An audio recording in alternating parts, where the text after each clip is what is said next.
How does lack of a lawyer affect an immigration appeal? Imagine trying to fix a complicated puzzle without knowing what the picture looks like. That's what handling an immigration appeal can feel like without a lawyer.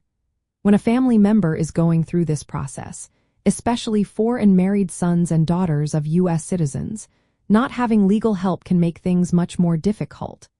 Immigration law is full of rules and deadlines that can be confusing. Without a lawyer, families might miss important steps or deadlines that could cost them their chance to stay in the United States. One of the biggest issues is the short deadline to file an appeal. Usually, an appeal must be submitted within 30 days after the decision. Missing this deadline means losing the right to appeal altogether.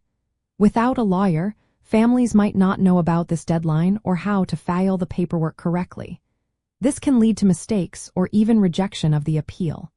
It's easy to overlook details when you don't have legal experience, which can hurt your case. Understanding why the immigration agency denied the case is another challenge. The decision notice explains the reasons, but the language can be hard to understand. A lawyer can help explain what the notice means and whether there are valid reasons to fight the decision. Without legal help, families might not realize if there was a mistake or if new evidence could help their case. This can mean missing opportunities to strengthen their appeal. Filing an appeal often involves gathering new evidence or documents. For example, if a green card application was denied because of missing paperwork, families might later find those documents. A lawyer knows what evidence is needed and how to organize it properly. Without legal guidance, families might not know what to collect or how to present it effectively. This can weaken their case and reduce their chances of success. If the appeal is filed, families may need to attend hearings or respond to questions from immigration officials.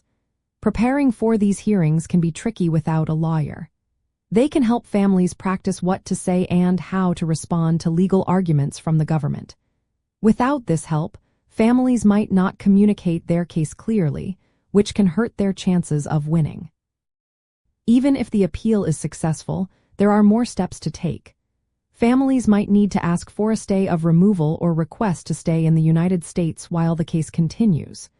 Without a lawyer, families might not know about these options or how to ask for them.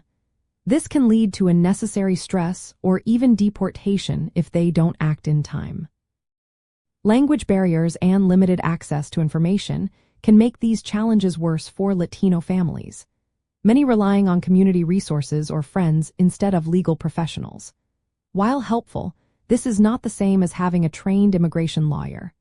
A lawyer's guidance can make the process smoother and increase the chances of a positive outcome. They help families avoid mistakes that could lead to losing their chance to stay in the United States. In the end, not having a lawyer during an immigration appeal can make it harder to understand the process, meet deadlines, gather the right evidence, and present a strong case. For families trying to bring an unmarried son or daughter to the United States, legal help is a key part of protecting their rights and improving their chances of success.